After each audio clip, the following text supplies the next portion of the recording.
Mtume Muhammad sallallahu alaihi wasallam amuuliza, ya Fatma, hal taarifinahu, unamjua huyo? Fatma akaanza kufanya uchunguzi na kumjua nani kagonga mlango. Fa idha bil babi tariqatun tariqa, mlango ukagongwa kwa mara nyingine kwa nguvu. Fatma akaanza kushughulika kuangalia. Fatma yakagongana macho mawili, jicho la Fatma na jicho la malakul mauti. Kaja kwa utaratibu, kwa upole, na kaja kwa sura ya kupendeza kabisa. Lakini Fatma wakati huo huo akauona mwili unatetema, nafsi ikapata mfadhaiko, moyo ukamshtuka. Fatma akamwambia, ya abi, ewe baba, bilbabi shakhsun, hapo mlangoni pana mtu, qad nahani wa afzani, hakika mtu huyo amenishangaza na amenifadhaisha kabisa. Mara aitu aslan, sijawahi kumuona mtu wa aina hiyo, sijawahi kumuona kabisa. Man hadha alladhi aqsha'ara minhu jildi wa rajafa minhu fuadi, ewe baba, ni mtu gani ambaye anautetemesha mwili wangu na kutia hofu moyo wangu na kushtua nafsi yangu? Nani ewe baba? Mtume Muhammad sallallahu alaihi wasallam, hali yake iko ngumu, iko dhaifu. Akamjibu mwanawe, hana budi akamjibu mwanawe maneno haya yanayofuata. Akamwambia, ya Fatma, huyo unaozungumza naye, hadha hazimul ladhat. Fatma, Fatma, hadha hazimul ladhat wa mufarriqul jamaat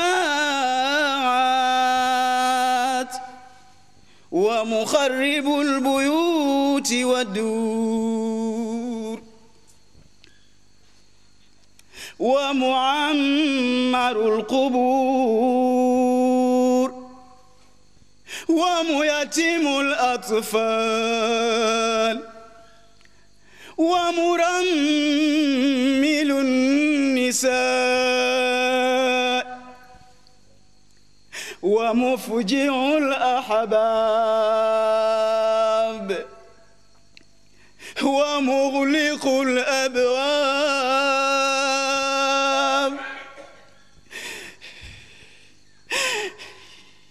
wa musawwidul a'tab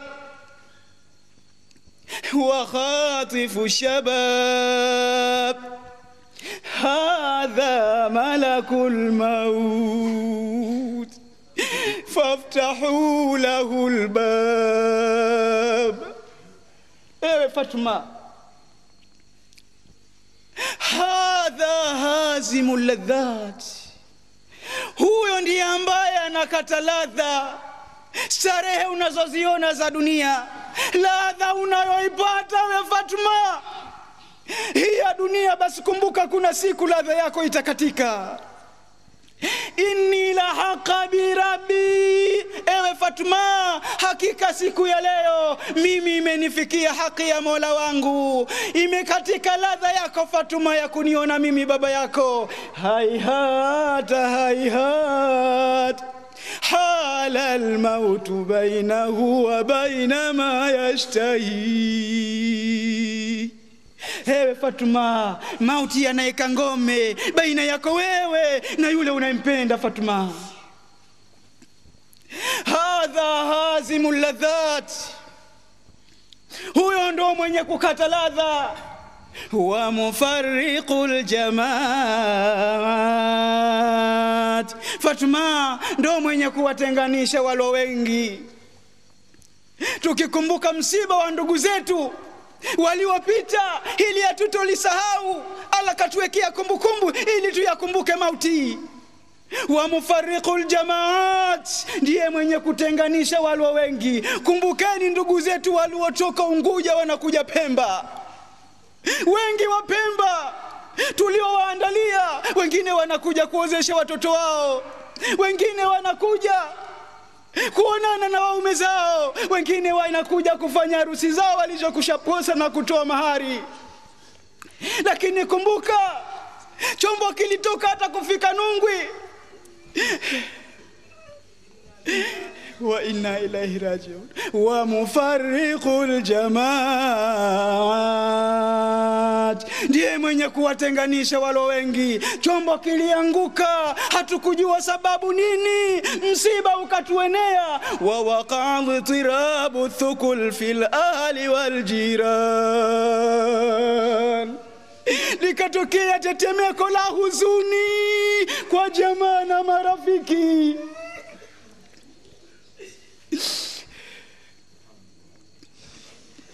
Wa mufarriqul jamaat wa mukharibul buyuti wadur, huyu ndiye mwenye kuvunja majumba Fatuma, akaimarisha makaburi. Nyumba ngapi zilifungwa, zilitiwa kufuli?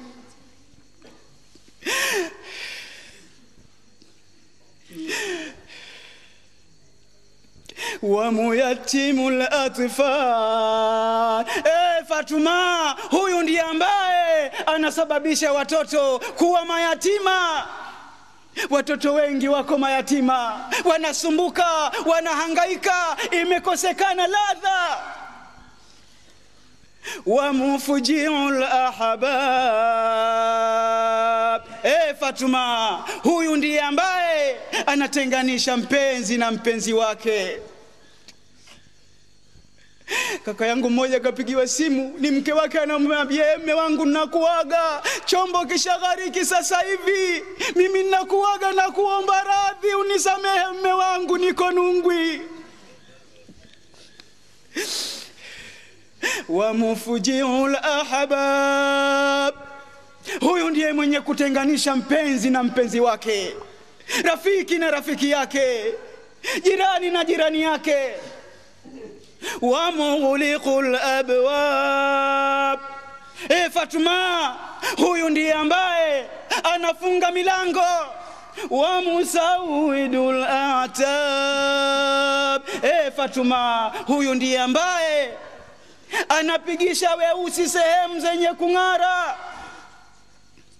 Wa khatifu shabab, Fatuma huyu ndiye mwenye kunyakua vijana wenye nguvu. Hadha malakul maut, huyu ndo malakul mauti. Faftahi lahul bab, Fatuma mfungulie mlango aingie. Mtume anatoa ruhusa afunguliwe mlango malakul mauti. Milango ikaanza kufunguka, malakul mauti akatoa salamu.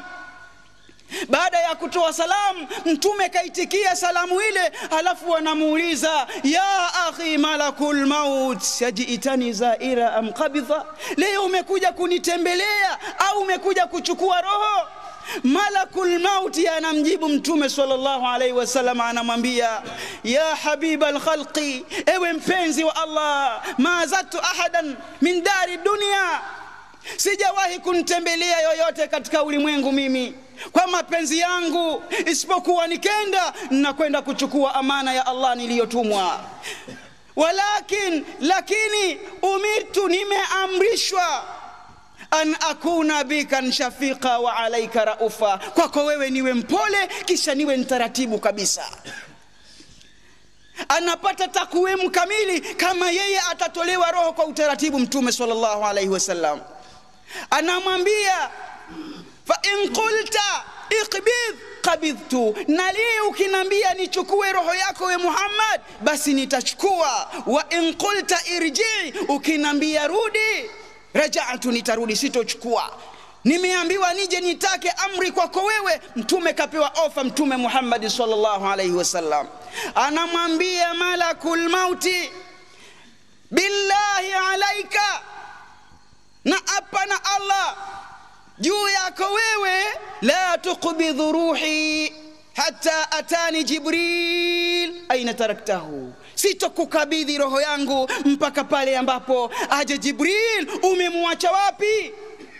Anamwambia Jibril, fi samai azih, yuko mbinguni anapewa pole, ni malaika kwa sababu ya kifo chako leo. Inna lillahi wa inna ilaihi rajiun. Masahaba wakati huo irtajal masjid bilbukai wan nahib, msikiti waliurowesha machozi kwa kukumbuka kifo cha Mtume Muhammad sallallahu alayhi wasallam. Ya aini buki wala tasami wa haqal buka ala sayyidi, macho yangu mwaga machozi, usichoke kumwaga machozi. Leo ni siku yako kukumbuka kifo cha kiongozi wa umma. Mtume sallallahu alayhi wasallam kabla hajamaliza maneno, nazala Jibril alayhi salam, anateremka Jibril qailan, huku anamjibu anamwambia, ya Muhammad, ewe Muhammad, yaqra'uka rabbuka salam, Mola wako anakutolea salamu, anakwambia amekuchagua na wewe ni mjumbe wake. Ukitaka basi akuakhirishe kama alivyomuakhirisha Nuhu alayhi salatu wassalam, akaishi muda mrefu. Basi chagua, ni chaguo lako. Mtume sallallahu alayhi wasallam anamwambia Jibril, antalqa Allah fa inda dhalika, nitakutana nayo haki ya Mola wangu mimi leo, na wewe unaelewa. Mtume sallallahu alayhi wasallam wakati huo sasa anamwambia, ya malakul maut ali juruhi, ewe malakul mauti, chukua roho yangu. Fajadu, wakaanza kuishika roho takatifu ya Mtume Muhammad sallallahu alayhi wasallam, wakaanza kuivuta kwenye vichwa vya vidole, wakaichukua roho takatifu kwa upole na utaratibu kabisa. Walamma wasalati ila rukubataihi, roho ikavutwa mpaka kufikiria kwenye magoti, roho ya Mtume Muhammad sallallahu alayhi wasallam. Thumma yastarihunahu, wakampumzisha. Walipompumzisha, ile ladha ya utungu wa mauti ikaanza kupanda katika maungo ya Mtume Muhammad sallallahu alayhi wasallam, na yeye alitolewa roho kwa utaratibu mno. Mtume Muhammad sallallahu alayhi wasallam hakuweza kustahamili, akatamka maneno akasema, ma'alladhi an'ama Allah, ma'alladhi an'ama Allah, fakaifa ummati ummati.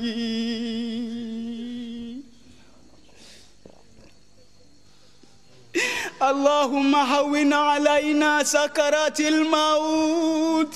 آمين. Mtume sallallahu alayhi wasallam anana ya hali ilivyokuwa ngumu anasema, mimi niko pamoja na neema ya Mola wangu, nimesamehewa makosa yote, na mimi natolewa roho kwa utaratibu kabisa. Fakaifa ummati ummati,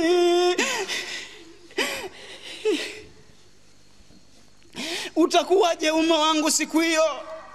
Inna ummati, hakika ya umma wangu, yadhhabu din sanatan sanata, inaporomoka dini mwaka hadi mwaka, kama yadhhabu alhablun quwwatan quwwata, kama inavyoshondoka kamba wakati ikivutwa vutwa. Utakuwaje umma wangu? Thumma yujidhibunahu, kisha wakaivuta roho takatifu ya Mtume sallallahu alayhi wasallam.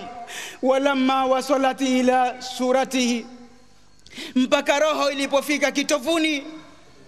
Wayastarihunahu, wakampumzisha tena kwa mara nyingine. Utungu ukazidi kupanda katika maungo ya Mtume Muhammad sallallahu alayhi wasallam. Utungu ulipopanda, Mtume akasema,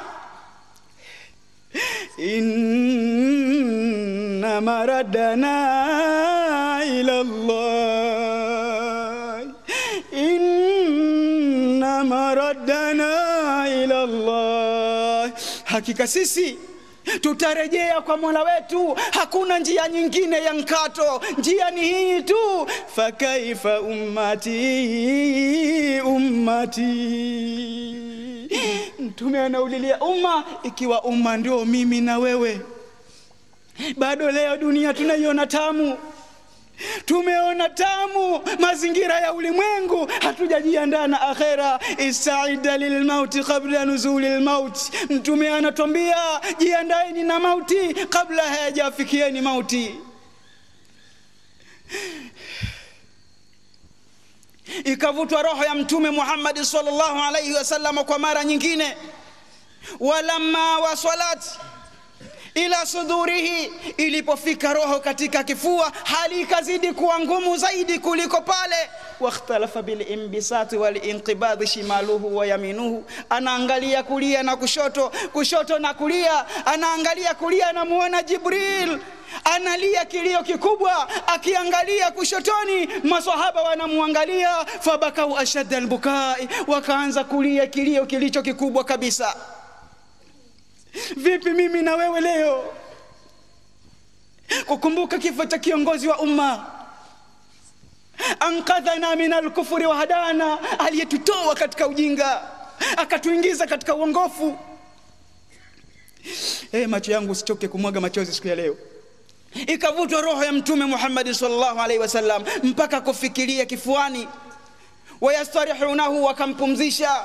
Utungu ukazidi kupanda kwenye maungo ya mtume Muhammad sallallahu alaihi wasallam. Mtume hakustahimili, akatamka maneno akasema, inna lillahi wa inna ilaihi rajiun, hakika sisi ni wa Allah na tutarejea kwa Allah. Fakaifa ummati, ummati, utakuwaje umma wangu siku hiyo? Ikiwa mimi natolewa roho kwa utaratibu kabisa, umma wangu utakuwaje?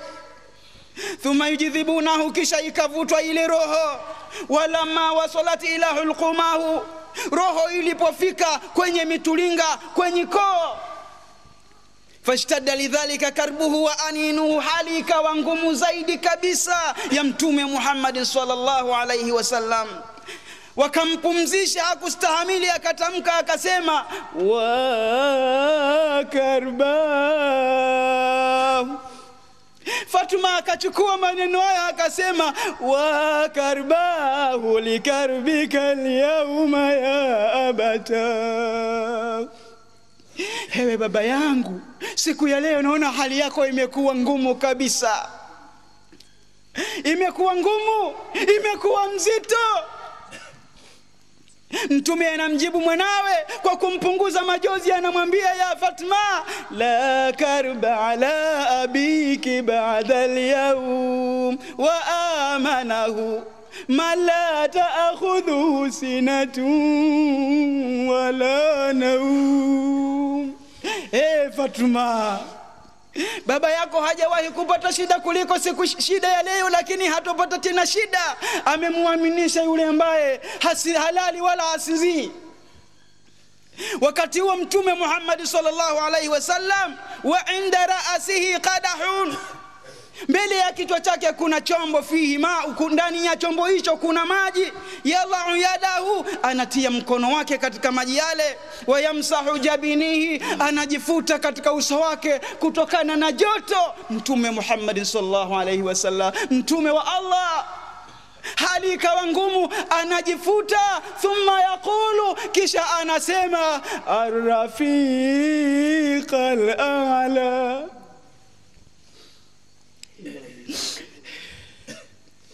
الرفيق الأعلى، الرفيق الأعلى، إن للموت سكرات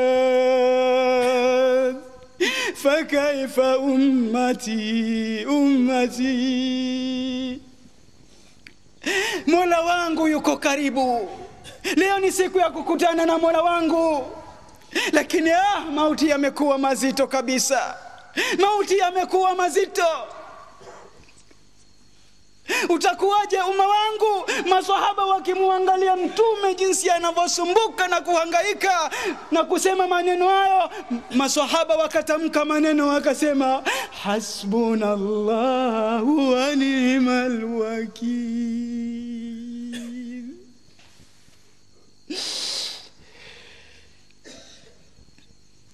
حسبنا الله ونعم الوكيل توكلنا على الله توكلنا على الله. Mtume wakati huo roho inamaliza, inachukuliwa roho takatifu. Na kisha anawaambia maswahaba, inni la haqa bi rabbi, hakika mimi leo imenifikia